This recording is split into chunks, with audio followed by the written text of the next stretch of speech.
Well, that was a pretty busy weekend. And speaking of busy, I'm with arguably the busiest person in West Michigan, Jeff Risdon, the writer for Lions Wire. Thanks for sitting down with us after a very hectic last few days. I want to open with a very generic question, zooming out. How do you feel the Lions did this weekend? I'm very happy with what the Lions did this weekend, and I think the fans should be too. They did a very good job of making their team better. They added 5 players that are going to play big roles for the team. And if you ignore the order in which they drafted them in, you really like it. You just have to sort of file that away because the order that they drafted them in caused a lot of consternation. But they did a very good job of making the team better, and they did so by acquiring value picks along the way, too. Now, I want to ask about night one, and I want to ask about your reaction to the proceedings. First, they trade down from 6, then they draft Gibbs. I don't think anyone had that in their bingo card. No. What was your reaction to that first day of the draft? I was intrigued by them trading back because it felt like when Devon Witherspoon, the cornerback from Illinois, went at number 5 to Seattle, everybody presumed that that was who Detroit really wanted at number 6. So they were able to trade back from that, which is great. Taking a running back is an interesting choice in the first round, but they got a fantastic one. He was great. It wasn't much of a reach on my personal board. I thought he was. Look, this is a guy who was Alabama's leading receiver last year as a running back. He is very electrifying. He is everything that Lions fans and coaches and fantasy football people wanted DeAndre Swift to be. And they got that. And so I'll take that. It's a little strange to cheer for a first-round running back because that's not something that we do much in the NFL anymore. In fact, he was the second running back taken in the draft in 8 years. So it's not something that you see a lot of, but they really liked him, and they have a plan for how to use him. So you got to trust in that. Now, on your board, Bijan was also an option, you have to assume, when they had that pick at 6. Do you think inside the Lions room they valued Gibbs over Robinson? I do, actually, and Brad Holmes came out and said that in his press conference Thursday night. I'm not sure that everybody believes him, and I'm not sure that I do either, but we got to take him at his word that they did value that. And he does offer, Gibbs offers receiving ability that no other back does. He's going to catch a lot of passes and turn short passes into long passes, and that's something that the Lions offense is very good at. Now, keeping with the drafting quote-unquote non-premium positions, the Lions took Jack Campbell out of Iowa also on day 1. That one catch you off guard. Absolutely it did. That was very out of character for what the Detroit Lions have done under Brad Holmes and the entire regime, really, from all the places they've come from.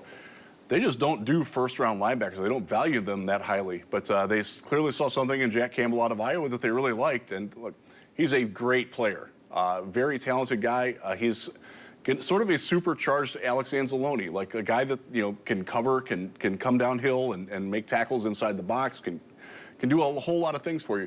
It was just very surprising that they valued a linebacker that much right after they just paid Alex Anzalone a lot of money. So it signifies a little bit of a change in their defensive style, which I think after last season, we might as well welcome that. And they stayed in Iowa City, which I do recommend. It's a great university for anyone who's not familiar. And they took Sam Laporta with the early second-round pick, and they continued on to Brian Branch in that same round. And that's where a lot of people are giving them praise for day 2. Are you also happy with that second round? Oh, absolutely. Brian Branch, I do the what I would do mock draft every year, and I took Brian Branch at number 18. So I'm ecstatic to get him where they got him. Fantastic player. He can play any position on the defensive backfield. He is the Will Harris role that Will Harris has sort of bounced around in.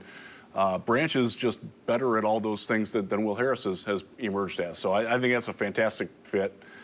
Laporta, I kind of feel bad for him because everybody, this being from Iowa, T.J. Hawkinson. Yes. Iowa tight end. Didn't exactly work out all that great, but he's his own guy. He's a different guy.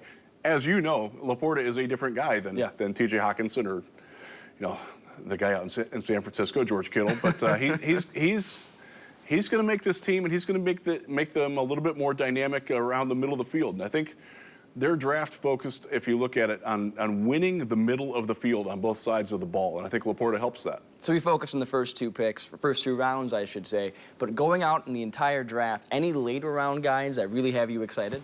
The last pick that they made, Antoine Green, wide receiver out of North Carolina, if nothing else, he's got a great shot to be the return man. A special teams guy who did a lot of that at North Carolina. He's a big receiver. He can fly. He averaged almost 20 yards per catch. Just doesn't catch all that much. So he's worth the flyer down there where they got him. And I have not watched their third-round pick out of Western Kentucky, Broderick Martin, yet. When I did my draft notes for it, I didn't have enough thorough to have a great evaluation of him. He's really big. He's 6'5", 337 pounds, and looks like a professional wrestler. And that's kind of what you want in the middle of your defensive line. What have you learned about how Brad Holmes drafts walking away from this weekend? They certainly value football character. Most of the guys that they drafted were team captains at some point in their career. They value high-end athleticism. If you do the comparative athleticism across positions, they don't draft guys that don't rate highly. In fact, Campbell rated almost the best linebacker agility-wise ever. Yeah. So they're certainly focusing on that, and they do focus on production too. Aside from Antoine Green, of course, but Laporta, Iowa's leading receiver last year. You watched enough Iowa Hawkeyes football to know that's kind of impressive because that wasn't a very good offense. Yes. I've watched a lot of Hawkeye offense, and when there is a lone bright spot, you notice it. Yeah, and he really did stand out on film of like he's carrying the team as a tight end, and that's impressive. You know, Gibbs, fantastic production at Alabama. Before that, he was really productive at Georgia Tech in a very different style of offense. And that seems to be what their biggest focus is, going after guys that can make plays and have proven that they can make plays. So now with the team, with some exceptions, for the most part, taking shape come the fall, and with the NFC North the way it is, I'm going to give you an early prediction here. Where do you see the Lions stacking up in both the division and in the overall conference? Division number 1. Oh, okay, you heard it here first. I feel pretty comfortable about that, too. As long as everybody stays healthy and the Jared Goff, glass slipper doesn't turn into a pumpkin too fast, I think we're good there. And I think Hendon Hooker makes good insurance for that, too. I love that pick. We haven't talked about it. I love the Hendon Hooker pick. That was another guy. I would have been happy with him at 18. They got You him had at mocked 55. him before Yes, it won. I Yeah. absolutely did. He's a wonderful guy. I got a chance to talk to him a couple of times one-on-one. Just really, he's going to represent the Detroit Lions very well. As for the NFC, man, Philadelphia's really good.